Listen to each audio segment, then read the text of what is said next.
Bi Jumai, anga jabu makola.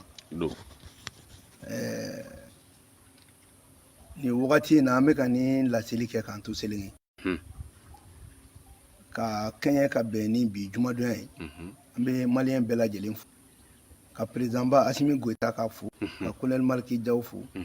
ka Choguel Kokala Maïga fu, ka gouvernement be fu, ka CNT mo be fu. Wa Malien yere ku fu ka cesiri anu ka jamana kauna. Ka fo ala ka jamana kolusuma. Alsa ala ka hakili ɲuman di jamana den bela jelen ma. Mali kura ati taa min ko o de ye nin ye an bɛ ka Mali kura min fɔ a ti taa ni fɛn min bɛ kɛ fo ka ɲɛfɔli kɛ jamanadenw ye n'an ye kuma mun fɛnɛ mɛn minnu sigilen tɛ sababa kan an b'olu lakili donc ka i fo ka Malien bɛɛ lajɛlen fo ka segin ka barika da ala ye ka barika da an mansaw ye ka fɔ halisa ala k'u dayɔrɔ suma an ka golomasiri tabaw ala ka sebaga d'u ma don o don ala ka jamana in lakana amina rabi amin ala ka duwawu minɛ honorable o hukumu kɔnɔna na an bɛ don ɲininkaliw kɔnɔna na an y'a ye k'a fɔ tile filɛ na kumaw cayalen don ka kɛ ni indemnité ko kuma ye yalama jumɛn de b'a kɔnɔna na dɔw ko yalama a yɛrɛ ye dɔ fara a ka sara kan mɔgɔw tala k'a faamu indemnité ko kuma in jumɛn de b'a kɔnɔna na jumɛn bɛ yen nɔ Musa n bɛ i fo mɔgɔ minnu ye kuma in cari o kɛra tɔgɔ dalen bɛ maa minnu na jamana la k'u kalannen don ka sɔrɔ u ka kalan kɔnɔna na fili b'a la kojugu dabaliban ko don k'a ye ko jamana kɔnɔ i bɛ place ba dɔ sɔrɔ o place ba sɔrɔlen kɔnɔ hali tubabukan ɲuman min bɛ fɔ e tɛ se o fɔcogo ɲuman na a bɛ gɛlɛya don jamana baaraw la o hukumu kɔnɔna na an bɛ jaabi o de nɔ mais cour constitutionnelle fɛnɛ a jaabi mun di o sɔrɔla mun fɛ an bɛ na an o la donc n b'a ɲɛfɔ tubabukan na fɔlɔ bɛɛ ka a faamuya nansarakan na nin ye ne yɛrɛ de ka sigidenw faralen ɲɔgɔn kan ara in kɔfɛ a bɛ kuma minnu fɔ k'a da jamanadenw tulo kan donc on appelle ça les précisions de l'honorable Aboubacar Sidiki Fomba sur le fameux arrêt de la Cour constitutionnelle parce que a kɛra o ye sa o a kɛra fameux parce que a kuma cayara oui. Donc l'objet même de la loi organique c'était pour instituer un cadre juridique c'est-à-dire tout simplement les députés passés se sont attribués des sommes arbitraires sans cadre juridique. Et le président du CNT a jugé nécessaire de ne pas se prévaloir de s'attribuer, comme les anciens députés l'ont fait, gratuitement au dos du peuple sans qu'il y ait des traces. Et voilà pourquoi l'affaire de l'Assemblée nationale aujourd'hui est au niveau du tribunal. Ça, c'est l'une des raisons. Le manque de cadre juridique. Après la nomination des membres du CNT, qui jouit des prérogatives des députés, il fallait une loi organique qui fixe les montants et les indemnités, les titres à attribuer au CNT. Voilà la raison pour laquelle le colonel Maliki Diaw, par son patriotisme, par son attachement à l'esprit de Malikoura, a institué à ce qu'il y ait une loi organique qui retrace tout ce que les membres du CNT ont eu et en même temps de pouvoir redresser certaines situations. Maintenant, à la lumière de cela, on peut retenir 6 points pour l'interprétation de l'arrêt de la Cour constitutionnelle. D'abord, nous remercions la Cour constitutionnelle qui a réussi encore à recadrer certains nullards qui continuaient à dire que les membres du CNT ne sont pas des députés, ils ne méritent pas d'avoir ceci, d'avoir cela. Premièrement, la Cour constitutionnelle, après l'analyse, a prouvé que les membres du CNT bénéficient des prérogatives du Parlement, comme le président de la transition bénéficie également des prérogatives du président de la République. Cela veut dire quoi? Que les membres du CNT jouent le rôle du député. Tout ce que le député fait, ils le font. Donc tous les avantages attribués à un député sont attribués aux membres du CNT. Ça, c'est le premier constat qu'il faut remercier la Cour constitutionnelle pour cette précision. Donc désormais, qu'ils évitent de nous chauffer les tympans en disant que vous n'êtes pas des députés, vous n'êtes pas des députés. La Cour constitutionnelle a dit simplement, conformément à la charte de la transition, vous êtes appelés membre du Conseil national de transition. Donc vous gardez ce nom tout en jouant le rôle attribué à un député au Parlement.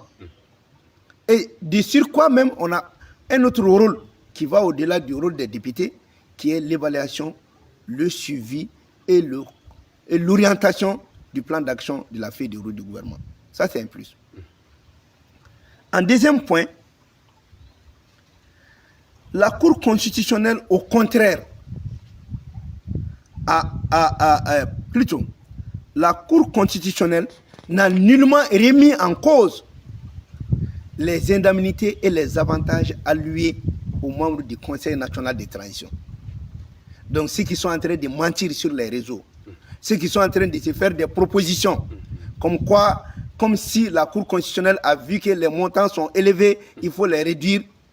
il faut qu'ils essayent de réviser leur plan. La Cour constitutionnelle, dans son arrêt, n'a nullement remis en cause ni les montants. Seulement, la Cour constitutionnelle a demandé de fixer les montants, parce que c'est la loi organique. Et dans la loi organique, c'est une obligation de fixer les montants attribués aux membres du CNT. Ça, c'est pour raison de conformité. Encore, la Cour demande la reformulation de certains articles pour leur conformité à la loi organique. Et cinquièmement, la Cour demande le remplacement du salaire par l'indemnité. Et en dernier point, la Cour dit que le président du CNT bénéficie d'un fonds spécial et non d'un fonds de souveraineté. Voilà tout. Maintenant, il est important de féliciter la Cour constitutionnelle pour sa méticulosité. Tout ce que la Cour constitutionnelle vient de faire, c'est correct et c'est clair et net. Mais la Cour n'a nullement rejeté. La Cour demande une reformulation. Donc, la Cour n'a pas rejeté. La Cour dit clairement que c'est recevable et c'est régulière, la loi là. Maintenant, elle a formulé des observations qu'il faut prendre en compte sous réserve de sa promulgation par le président. Donc voilà tout ce qui a été dit. Et vous allez vous rendre compte que ces pseudo-intellectuels et ces soi-disant politiciens erronés ne comprennent même pas le sens des textes. C'est grave, hein, s'il faut confier la destinée à des hommes politiques qui ont même des problèmes d'interprétation des textes de la République. C'est grave. Maintenant, ce que les Maliens doivent comprendre, l'un des objectifs de cette loi organique, c'est que les anciens députés s'attribuaient arbitrairement 10 millions pendant 5 ans, soit 2 millions par an, sans texte juridique et sans loi en quelque sorte. Donc Maliki Diaw a jugé nécessaire que cela ne peut pas prospérer. C'est la raison pour laquelle les membres du CNT n'ont jamais bénéficié de ces 2 millions par an. Sinon, le temps d'année qu'on vient de faire, chacun d'entre nous devait avoir 2 millions comme frais d'installation. L'esprit du Malikoura ne tolère pas à s'attribuer des sommes arbitraires. Et mieux encore, les Maliens doivent féliciter Maliki Diaw parce que même sur la base de l'indice plafond, conformément à la loi organique, les membres du CNT bénéficient, leur salaire ou leur indemnité est calculé sur la base de l'indice plafond. L'indice plafond aujourd'hui est à 1380, mais les membres du CNT sont toujours à 1200. Et troisièmement, quand il y a eu les difficultés en 2022, le président honorable Malick Diaw a clairement pris la décision que le nombre de litres de carburant attribués aux anciens députés, c'était toujours 450 litres par mois. Que le prix monte, que le prix descende, et ils avaient les 450 litres par mois. Compte tenu des difficultés, Malick Diaw a jugé nécessaire de calculer le carburant des membres du CNT sur la base de l'ancien prix, 600 et quelques. Ce qui a réduit la quantité de carburant par mois de 450 litres à 360, d'où une diminution de 90 litres, ce qui fait par an 1080 litres. Indépendamment de cela, avec la crise, l'honorable Malick Diaw a instruit de ne plus donner de l'argent pour les cartes téléphoniques, qui était de 100 000 francs par membre, ce qui faisait 1 200 000 par membre du Conseil national de transition. En somme, le colonel Malick Diaw, par son leadership, a pu permettre à chaque membre du CNT de contribuer à la souffrance du peuple malien en cédant environ 5 millions par an. Pour ceux qui disent que nous sommes en difficulté, que le CNT se permette de se donner des sommes arbitraires, au contraire, le CNT est dans la réparation de l'arbitraire. En dehors d'annuler les 2 millions que les députés se sont attribués inutilement, on a enlevé, que les membres du CNT ne bénéficient plus. Et en même temps, il y a eu des réductions significatives sur ce qu'un membre du CNT gagne. En dehors des 2 millions, c'est 3 millions environ que chaque membre du CNT a cédé selon la décision du président du CNT qui est à féliciter. Voilà tout ce qu'on souhaite dire sur cette question. Et qui évite de chauffer nos tympans, qu'il évite d'entrer dans les manipulations. Et même, j'ai vu la publication d'un ancien Premier ministre sur cette question et qui demande même la réduction à 70%, pendant que lui, il est en train de bénéficier à présent les privilèges donnés à un ancien Premier ministre. Et quand il a été député, pendant les 3 mois, il a bénéficié tous les avantages d'un député, en plus des avantages du Premier ministre. Les gens doivent se respecter dans ce pays. Et c'est grâce à lui que le Mali a perdu Kidal. Parce que c'est en 2014, après sa visite, que le Mali a perdu Kidal. Et cette crise-là, c'est ce qu'on est en train de vivre, les conséquences de cette crise. Même si à l'époque, moi je l'avais dit que c'était une bonne chose pour montrer la souveraineté de l'État.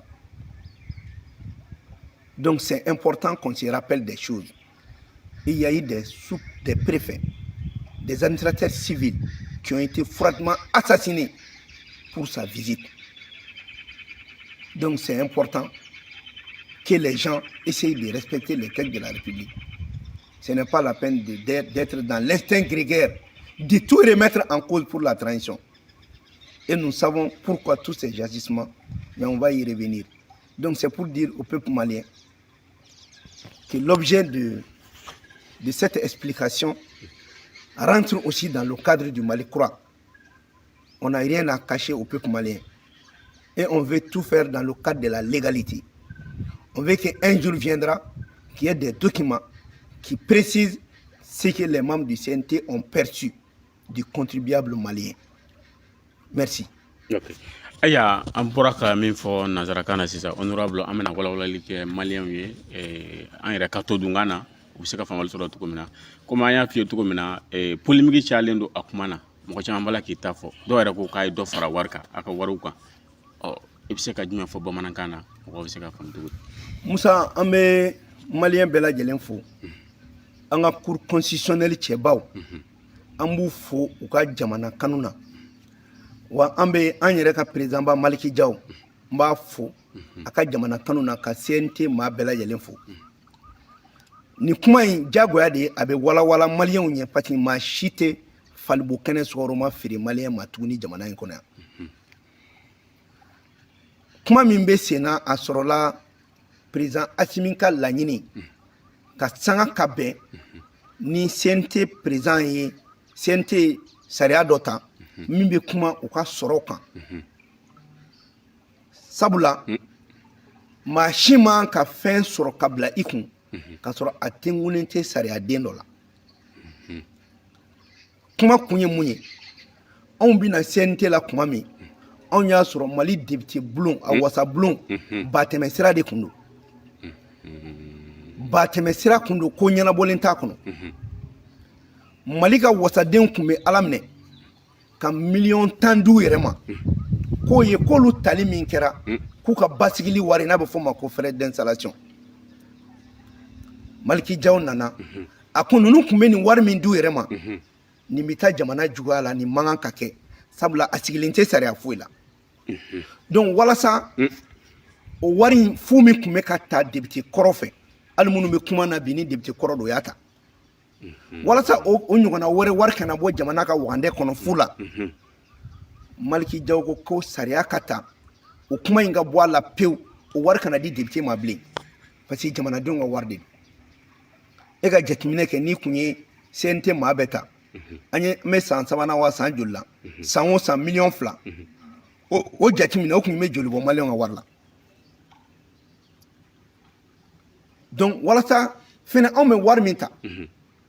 a musaka ko kana kɛ dugula ko ye bɛɛ k'a dɔn hali an kɔfɛ k'an ye fɛn mun ta a kɛra sariya kɔnɔ o de kama nin sariyaden taara ɔ sariya kisɛ in talen a taara sɛmɛ an ka cour constitutionnel kɔrɔ ale min ka baara ye k'a lajɛ aw tɛna nin waleya min kɛ yala ani jamana sariya sunba taabolo ka kan wa yala fɛn b'a kɔnɔ mun kan ka yɛlɛma wa kuma talen da cour constitutionnel kɔrɔ cour constitutionnel a ko a ka kuma na fɔlɔ a y'a jɛya bɛɛ ye a ko maliyɛnw minnu bɛ fili kɔnɔ ko ninnu ti députéw ye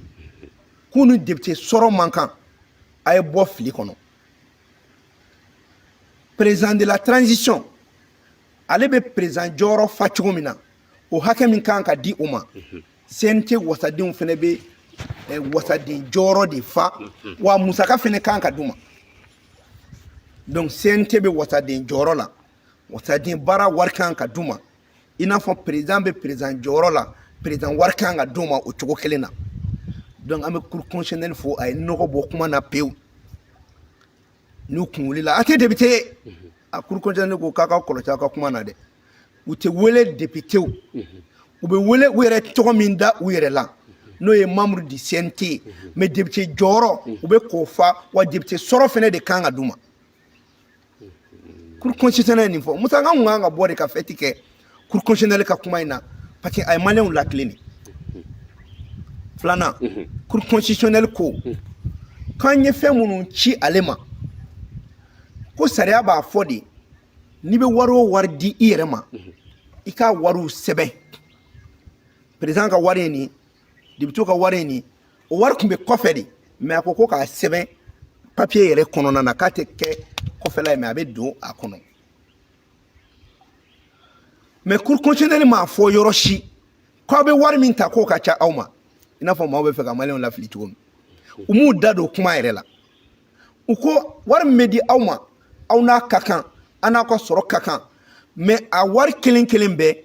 a ye a sɛbɛn o de ye sariya n'a taabolo ye a ka don papier kɔnɔ parce que an kun y'a bila kɔfɛ de mais a y'a wari sɛbɛn a k'a don papier yɛrɛ kɔnɔ n'o bɛ f'o ma ko loi organique musa ka tila k'a fɔ o la ko fili mun na parce que bɛɛ tun b'a ko fond de souveraineté ko fond de souveraineté ko bɛ di jamana masakɛ de ma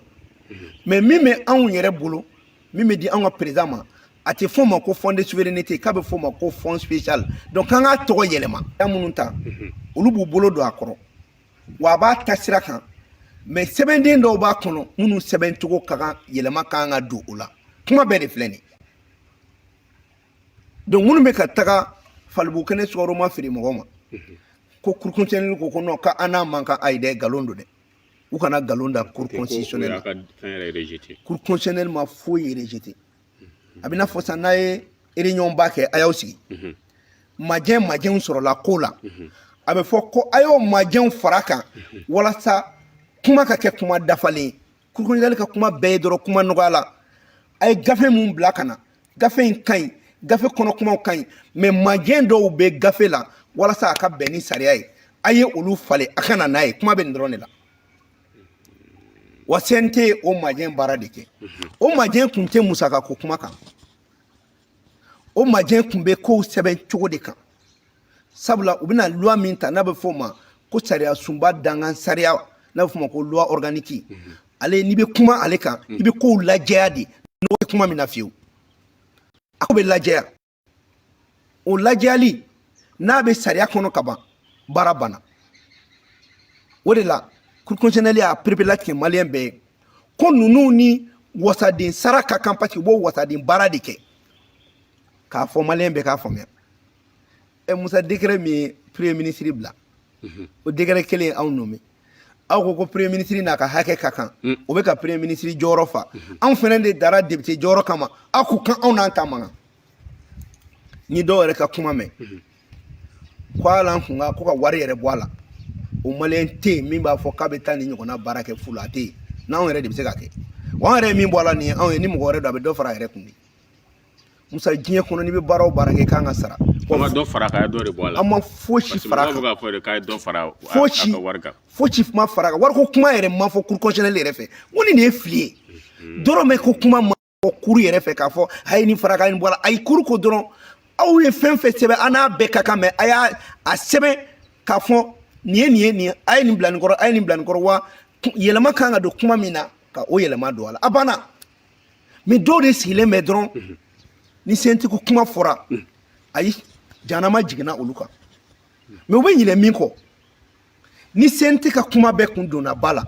ni gouvernement ye CNT ka laɲini recommandation k'a bɛɛ don ba la bilahi sisan b'a sɔrɔ an tɛmɛna Mali kurako la an ye sariya o sariya ta an ye laɲini k'a sariya bɛɛ la n'an y'o laɲiniw kɛ bi san kun t'an sɔrɔ nin kɔnɔ mais comme an bɛ ka jɛ ka baara de kɛ maa t'i fori ka bɔ dɔ kɔrɔ ka da dɔ kan mais a kana k'u kɔnɔ ko an fɛnɛ tɛ baara la dɛ mais an tɛ k'an da don an ka ko bɛɛ la an t'an da don kɛta bɛɛ la sinon CNT de kɔnɔ bi wasaden tɔ hali kun tɛna baara kɛ mais hali ni session tɛ yen anw bɛ baara kɛ an ye intersession kɛ ni fɔnba dɔrɔn a kalo 3 kɔnɔ ni ma taa CNT la hakɛya min na n'i y'a bɛɛ fara ɲɔgɔn kan a tɛ tile 15 bɔ soit i b'a sɔrɔ mankɛnɛ ou bien jour férié don wa commission président caman bɛ ten wa commission ka réunion n'a bɛ kɛ ni wasaden fɛn fɛn ma ye i ka wari bɛ tigɛ o kun tɛ yen o an ka sabali quoi an ka sabali anw nin baara dabila k'i ka CNT baara de kɛ ko wa k'i bɛ baara kɔrɔ min na k'i k'o to yen k'i kana t'o kɛ dɔw tun bɛ institution baw ɲɛfɛ n k'u bɔra yen jɔyɔrɔ 2 tun bɛ mɔgɔ dɔw bolo an cɛla n k'o minɛ n'u la ka tila k'u jagoya ko bɔn n'i bɛ sara ta kɛnɛ ma ani n'i bɛ sara ta CNT la i b'i ɲɛna ta 2 tɛ ta ɲɔgɔn fɛ o bɛɛ kɛra CNT mɔgɔw la mais député kɔrɔw ni ma jagoya olu kan Musa u ka fara an kana don kuma bɛɛ la quoi an b'a fɔ maliyɛnw ɲɛna dɔrɔn nin bɛɛ dabɔlen don ka maliyɛnw saliya u ka jamana dɛmɛni na wa dɔw fɛnɛ ka laɲini kun tɛ foyi ye hali sini CNT ka ci a ka ci olu ka don ka sɔrɔ n'i donna u tɛna se ka kɛ nin cogo la ne m'a fɔ ko CNT mɔgɔ bɛɛ ka ɲi dɛ ayi CNT n t'a fɔ k'a bɛɛ ka ɲi parce que maliyɛn yɛrɛ bɛɛ man ɲi mais CNT ka baara mun bɛ sen na kunkɔrɔta baara don dususuma baara don sinon a tiɲɛbaga yɛrɛ b'anw cɛw la yen mɔgɔ caman b'anw cɛla o yɛrɛ bɛ tiɲɛni de kɛ mais an t'o tiɲɛni jate an b'an ka fɛngɛ baara kɛ donc malien bɛɛ k'a faamuya ko colonel Maliki Jaw a ko diyar'i ye o a ma ko diya i ye o a y'a jɔyɔrɔ yira ko jamana ka wari de tɛ dun tɛ fu la donc kuma in bɛ mun nɔfɛ malien bɛɛ k'a bila i kunkolo la ko hali na anw taara jamana ka wasaden tɛna tuguni ka miliyɔn tan di aw yɛrɛ ma bilen k'a b'o kɛ ka aw ka lasigili wari o banna pewu fu de sirilen filɛ nin ye o la loi organique kuraw o baara bɛ kɛ o tɛ problème ye mais an kɔni ta in hali n'a bɛna siɲɛ wɛrɛ frais d'installation ka taa dɔrɔn k'e kɛra député ko komi e nana k'e kan ka sigi i sigiyɔrɔ la miliyɔn 2 bɛ d'e ma a san 10 kɔnɔ san 5 kɔnɔ miliyɔn 10 o de tun bɛ ta fu la u tɛ bɔ ka nin fɔ aw ɲɛna o musa wari tun bɛ di dɔw ma dɔw kun furumusow bɛ na wari cɛ wasabulon kɔnɔ k'a sɔrɔ hali document t'a la an bɔra nin bɛɛ kalama fɛn min tun bɛ kɛ ala kana maliyɛnw bɔ a kalama mais Maliki Jaw y'a dabɔ a kama de ka yɔrɔ jɛya k'a furan k'a jɛ walasa don n'a nata hali ni anw tɛ yan a ka fɔ k'a ye joli dun sariya kɔnɔna na joli diraw ma ani mun ka kan maintenant ani mun ka kan est ce que a ye fɛn wɛrɛ dun ani min man kan ka jamana ka wari ta ten a ka di e ma ka sɔrɔ a tɛnkunnen tɛ sariya la o ka ɲi kuma nana ko bɛ fɔ ni dɔ bɛ fɛ ko yɛlɛma fɛn min kuma yɛrɛ kɔnɔ a b'a la ko depuis an donna fɛn minnu kan ka d'a ma a b'o bɛɛ de bila sen kan e k'i nana fɔ o la ko an nana dɔ fara wari kan nin bɛɛ bɛ fɔ de ka maliyɛnw saliya maliyɛnw kana saliya walayi maliyɛnw kana saliya nin transition in dɛmɛni na wa musa ni ko ko kɛra an bɛ bɔ k'a f'u ɲɛna a ɲɛ 40 ma ni ko ko bɛ yen an bɛ bɔ k'a fɔ o de la an bɛ kuma kuncɛ ni min ye an b'a fɔ an ka sɛnɛkɛlaw ɲɛna k'u k'an kɔnɔ minnu bɛ ka nin video lajɛ ko bi kuma min fɔra sɛnɛkɛlaw kan an b'a ko tɔ tiɲɛ jɛnsɛn maliyɛn bɛɛ k'i ka sɔrɔ tɔmɔta tɔmɔ a la parce que o sɛnɛkɛlaw fɛnɛ kuma ɲɛfɔli kɔfɛ caman y'a yira ko caman bɛ yen mais u k'a bila u kunna ko CNT bɛ jamanadenw lafasali de kama tɔɲɔ min bɛ sɛnɛkɛlaw kan an b'o de ɲini k'o dɔn pour que o fɛnɛ ka lafiya ɔ video in kɔfɛ an na kuma sɛnɛkɛlaw fɛnɛ ta kan ko bɛɛ k'i tulo kɛrɛmɔ sigi a kɛ to bɛ nin na salala Muhamadu